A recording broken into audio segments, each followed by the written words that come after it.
और पूछना है तो रेशियोज पे किसी को कुछ पूछना है तो पूछ सकते हैं।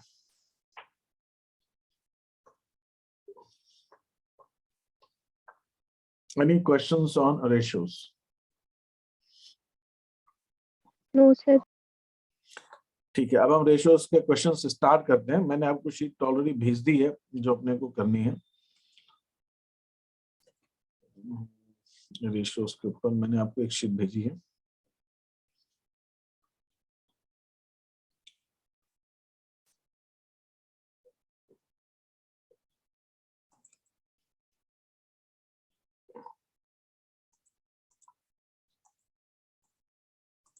ये शीट मैं आपको भेज चुका हूँ ना व्हाट्सएप पे। Yes sir. इसके अंदर हम रेशियोज के ऊपर डिस्कशन कर रहे हैं। और मैंने आपको पहले वाली क्लास में बताया था कि रेशियोज हमारे मुख्यतः 4 तरह के होते हैं और उनमें भी अलग अलग प्रकार के होते हैं। और इसमें जो आपके यहाँ आते हैं वो कुछ रेशियोज हैं वो ज्यादा आते हैं।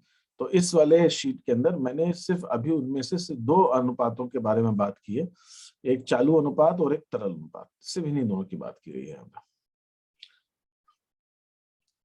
कल की रिकॉर्डिंग मैंने डाल दी होगी ना ग्रुप में। कल की रिकॉर्डिंग में कल रात को बैठ के मैंने सारी अपलोड की है। कल की रिकॉर्डिंग तो मैंने शेयर कर दी होगी ग्रुप में। मैंने कल की रिकॉर्डिंग भेज दी है क्या आप लोगों को?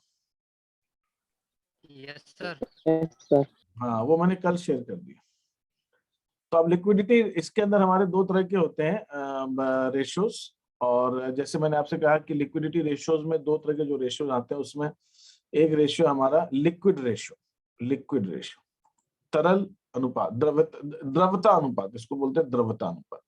ये सारे अनुपात हैं, ये कई सारे अनुपात। इसके अंदर एक अनुपात है जो लिक्विडिटी रेशियो है। अब लिक्विडिटी का हिंदी में जो है मैंने यहाँ ऊपर दिया हुआ है, लिक्विडिटी को क्या बोलते हैं? तरल अनुपात। और द्रवता अनुपात, अब ये इसका मतलब क्या हुआ? द्रवता अनुपात के अंदर 2 अनुपात आते हैं और उसमें से तरल अनुपात एक है। अब ये लिक्विड रेशियो क्या बताता है?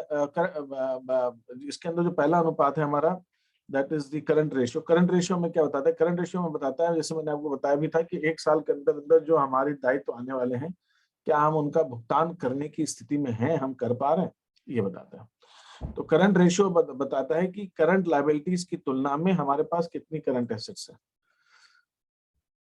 तो करंट लायबिलिटीज की तुलना में कितनी करंट एसेट्स।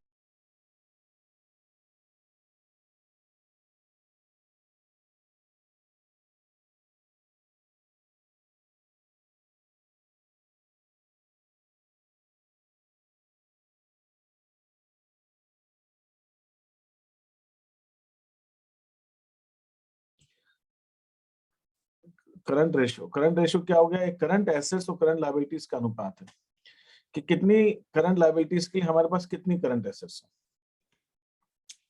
करंट एसेट्स वो होती हैं जो 1 साल के अंदर अंदर कैश में कन्वर्ट की जा सकती है। इसमें क्या क्या आता है? कैश इन हैंड, बैंक में जो पैसा है, इन्वेंट्री मनी, स्टॉक जो है, डेटर्स लेना। इसमें से जो अगर हमने कुछ डूबत ऋण के लिए संचय बनाया वो माइनस कर देंगे। बिल रिसीवेबल है, शॉर्ट टर्म इन्वेस्टमेंट्स हैं, प्रीपेड एक्सपेंसेस हैं, अक्रूड इनकम है, एडवांस टैक्स है, हमने कोई टैक्स एडवांस में, short term loans and advances, हमने किसी को शॉर्ट टर्म के लिए हमने लोन दिया है वो है। करंट लायबिलिटीज वो हैं जो 1 साल के अंदर पे करनी होती है। करंट लायबिलिटीज में आते हैं क्रेडिटर्स, बिल्स पेएबल, ठीक है, outstanding expenses, bank overdraft, cash credit, accrued expenses. Cash credit अलग है, ये एक तरह का लोन है, बैंक लोन है। कैश क्रेडिट है, अक्रूड एक्सपेंसेस है। टैक्स के लिए हमने कोई संचय बनाया, कितना टैक्स देना है, हमने जो लाभांश के लिए कोई संचय बनाया वो देना है। कुछ लाभांश का वो हिस्सा है जो अभी शेयर होल्डर्स ने नहीं लिया है। इनकम रिसीव्ड इन एडवांस, अगर कोई हमें इनकम एडवांस में मिल गई है, या अगर हमने कोई शॉर्ट टर्म के लिए हमने कोई लोन लिया है बैंक से किसी से, तो वो। तो करंट रेशियो जो जिसको अच्छा माना जाता है वो है 2:1। 2:1 रेशियो अच्छा माना जाता है, आइडियल माना। मतलब अगर करंट लायबिलिटी 1 रुपए देनी है तो उसके बदले में अगर 2 रुपए की करंट एसेट्स है तो अच्छा मानते हैं। फिर एक है क्विक रेशियो। क्विक रेशियो का मतलब क्या हो गया? Liquid assets upon current liabilities. अब इसके अंदर करंट लायबिलिटी तो ऊपर बताई दी मैंने क्या क्या करंट लायबिलिटी। क्विक एसेट्स में क्या? लिक्विड एसेट्स को क्विक एसेट्स भी बोलते हैं। लिक्विड एसेट्स में कौन कौन सी आती है? जो 1 साल से भी जल्दी कन्वर्ट हो जाए, मतलब 3 महीने के अंदर कैश कन्वर्ट हो जाए। 3 महीने मान के चलिए, 3-4 महीने में। लेकिन करंट एसेट्स तो 1 साल के अंदर नगद में वो होती है, कन्वर्ट होती है, नगद में बनती है, लेकिन लिक्विड एसेट जो है और जल्दी हो जाती है, तो ये कम से कम समय मिलती है। तो अगर हम और जल्दी अगर हमें कोई पेमेंट करना है तो हम कितना अनुपात कितना कर पाएंगे? तो जो लिक्विड क्विक रेशियो है, इसका जो आइडियल रेशियो है वो 1:1 है। जैसे मैंने यहाँ लिखा आइडियल करंट रेशियो 2:1 है, तो लिक्विड का आइडियल रेशियो 1:1 है। मतलब अगर एक करंट लायबिलिटी तो 1 रुपए की हमारे पास लिक्विड एसेट्स हो। अब सवाल उठता है लिक्विड एसेट्स हम निकालते कैसे? लिक्विड एसेट्स और करंट एसेट्स में सिर्फ एक डिफरेंस है, वो डिफरेंस ये है कि करंट एसेट्स के अंदर स्टॉक और प्रीपेड एक्सपेंसेस शामिल होते हैं, लिक्विड एसेट्स में इनको नहीं शामिल करते। स्टॉक मतलब जो माल रहती है बेचने के लिए, प्रीपेड माने अगर कोई खर्चे हैं जिसका हमने अग्रिम में भुगतान कर दिया, तो अग्रिम में भुगतान कर दिया है तो वो हमारे लिक्विड एसेट्स नहीं है। और जो अगर हमारे पास रहतिया है वो भी लिक्विड एसेट्स नहीं है। तो करंट एसेट्स में ये दोनों शामिल होते हैं। तो करंट एसेट्स से अगर इन दोनों को हटा दिया जाए तो क्विक एसेट्स आ जाते हैं। वैसे करंट एसेट है ना, तो ये हमारा। अब हमारे पास ये फर्स्ट क्वेश्चन है। इस फर्स्ट क्वेश्चन, अब ये मैंने आपको बहुत छोटे छोटे क्वेश्चन दिए हैं, इसके अंदर आपको सब में करंट एसेट्स, करंट रेशियो और क्विक रेशियो निकालना। कितने हैं? सिर्फ 4 ही क्वेश्चन दिए, ज्यादा नहीं दिए। करंट रेशियो और क्विक रेशियो निकालना। अब जैसे ये पहला वाला जो क्वेश्चन है, पहले वाले क्वेश्चन के अंदर ये आप देख रहे हैं आपके पास सामने बैलेंस शीट है, तो कोई मुझे ये बताए कि अगर मुझे इसमें से करंट एसेट्स लेनी है करंट रेशियो के लिए, तो करंट एसेट्स टोटल कितनी है इसकी, बिजनेस की?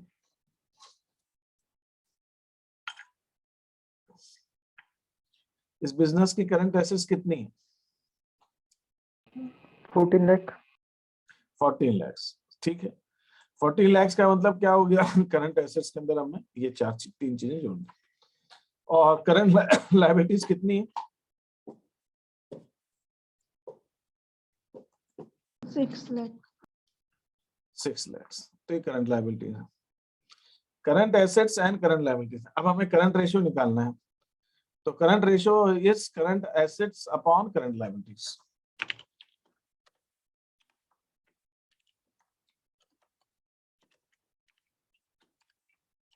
मैं क्या करूंगा? अपॉन, तो करंट एसेट्स है हमारी 14 लाख, इसके ऊपर हम लेंगे 6 लाख।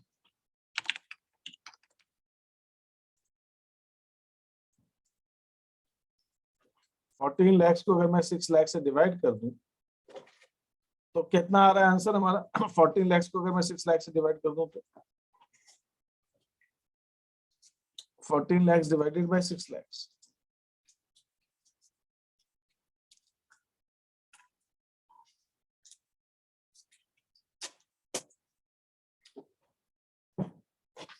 $2.3 के आसपास कुछ आएगा। Yes sir. तो ये जो आएगा 2.3, जो भी आएगा वो हम बोलेंगे इसका रेशियो 2.3:1। इसका मतलब क्या हुआ? 1 रुपए करंट लायबिलिटी के लिए कंपनी के पास 2 रुपए 30 पैसे की एसेट्स है, तो बहुत अच्छी पोजीशन है। आइडियल रेशियो तो 2 का है, दुगना होनी चाहिए, तो 2 से भी ज्यादा है तो ठीक है। 2 से बहुत ज्यादा भी नहीं है, अगर 5-6 भी है तो भी ठीक नहीं, बहुत ज्यादा भी नहीं चाहिए। कि ऐसा थोड़ी कि सारा पैसा कैश में रखा हुआ, अरे इस बैंक में बिजनेस के अंदर पैसा लिक्विड में रखने के लिए थोड़ी रहता है, उसको इस्तेमाल करो। इसका मतलब आपके पास पैसा बहुत है, आपने यूज नहीं कर रहे उसको, तो बहुत ज्यादा है। लेकिन ये 2.3 तो ज्यादा नहीं है, बहुत ज्यादा, तो बिल्कुल सही है, ये रेशियो हमारा गया। अब आपको इस क्वेश्चन, बोलिए सर, आपने कल बताए थे कि ज्यादातर 1:1, 2:1, 3:2 इस टाइप के रेशियो आते हैं, तो अभी जैसे पॉइंट में आया था। नहीं, ऐसा नहीं कि पॉइंट में नहीं आ सकता। वो मैंने किस कॉन्टेक्स्ट में कहा था, वो कोई दूसरी बात किसी कॉन्टेक्स्ट में बोली होगी, मुझे अभी याद नहीं आ रहा है। लेकिन ऐसा नहीं कि पॉइंट में नहीं आ सकता। वो अलग बात है कि आपको नहीं देंगे क्वेश्चन एग्जाम के अंदर कि पॉइंट में है, लेकिन ऐसा नहीं कि पॉइंट में नहीं आ सकता, बिल्कुल आ सकता। तो ये हमारे पास क्विक एसेट्स। क्विक एसेट्स में कौन सी 2 चीजें? करंट एसेट्स में 2 चीज वो कौन सी इंक्लूडेड होती है जो क्विक एसेट्स में नहीं इंक्लूड होती? अभी मैंने बताया वो 2 कौन सी चीज होती है? स्टॉक और प्रीपेड एक्सपेंसेस। तो इस वाले क्वेश्चन में प्रीपेड एक्सपेंसेस तो दिया ही नहीं है, सिर्फ स्टॉक दिया हुआ है, तो 10 लाख का स्टॉक छोड़ दीजिए। तो करंट लिक्विड क्विक एसेट्स कितनी बच गई? 3 और 1 4 लाख। सर, लेकिन स्टॉक और प्रीपेड एक्सपेंसेस इजीली कन्वर्टेबल तो है कैश में? नहीं इजीली कन्वर्टेबल थोड़ी। आप सड़क से किसी को खींच के दुकान पे लाके बैठेंगे, माल खरीद के ले जाओ, ऐसा है वो? स्टॉक कब बिकेगा? जब कस्टमर खरीदना चाहेगा। आप अपनी मर्जी से बेच सकते हो कि कस्टमर अपनी मर्जी से खरीदेगा? स्टॉक की बताइए। कस्टमर खरीदेगा ना। आप सड़क पे ऐसा थोड़ी कि चलते हैं किसी को पकड़ के लेंगे नहीं खरीदो सामान, नहीं होगा ना वो तो। हाँ आपने किसी को उधार दिया तो उसको कह सकते हो भाई तो बहुत तुम्हारा टाइम हो गया आप दो पैसा, आप उसके थोड़ा पीछे पड़ सकते हो, लेकिन किसी को खरीदने के लिए थोड़ी फोर्स कर सकते हो। तो रहतिया तो आप अपनी मर्जी से थोड़ी बेच सकते हैं, वो तो जब बिकेगा तब बिकेगा। और जहां तक प्रीपेड का सवाल है, प्रीपेड में आपको कैश तो मिलता नहीं है। प्रीपेड का सिर्फ इतना मतलब होता है कि आपको जो पैसा देना था वो नहीं देना है। आपने अभी अगले महीने की, अभी जनवरी चल रहा है, आपने किसी को फरवरी की तनख्वाह दे दी तो फरवरी में उतना पैसा नहीं देना है, लेकिन वो पैसा मिल थोड़ी रहा आपको कि ऐसा थोड़ी वो मिलेगा नहीं, आपको देना उतना कम पड़ेगा। तो प्रीपेड भी एक्सपेंसेस कैश में तो कन्वर्ट होते नहीं है। हमने बिजली का बिल एडवांस में जमा कर दिया 2 महीने का, तो बिजली कंपनी वापस करती है क्या कि नहीं नहीं नहीं आप तो वापस ले जाओ, फिर जब 2 महीने आ गए तभी देना, ऐसा तो होता नहीं। हमने दिया है ना एडवांस तो उसको पड़े रहेंगे पैसे 2 महीने। हाँ ये है कि 2 महीने तक हमें और पैसे नहीं देने की जरूरत है, लेकिन हमें कैश थोड़ी मिलता है उसके बाद, नगद तो नहीं मिलता वापस से।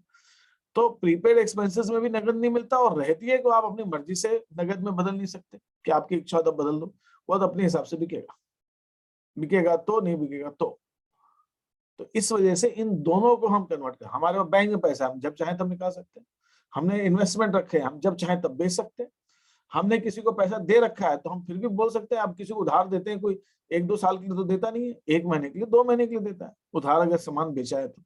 सर एफडी को नहीं ला सकते? एफडी तो इंक्लूडेड नहीं है, एफडी तो नॉन करंट होती है एसेट्स, एफडी तो करंट एसेट्स होती ही नहीं।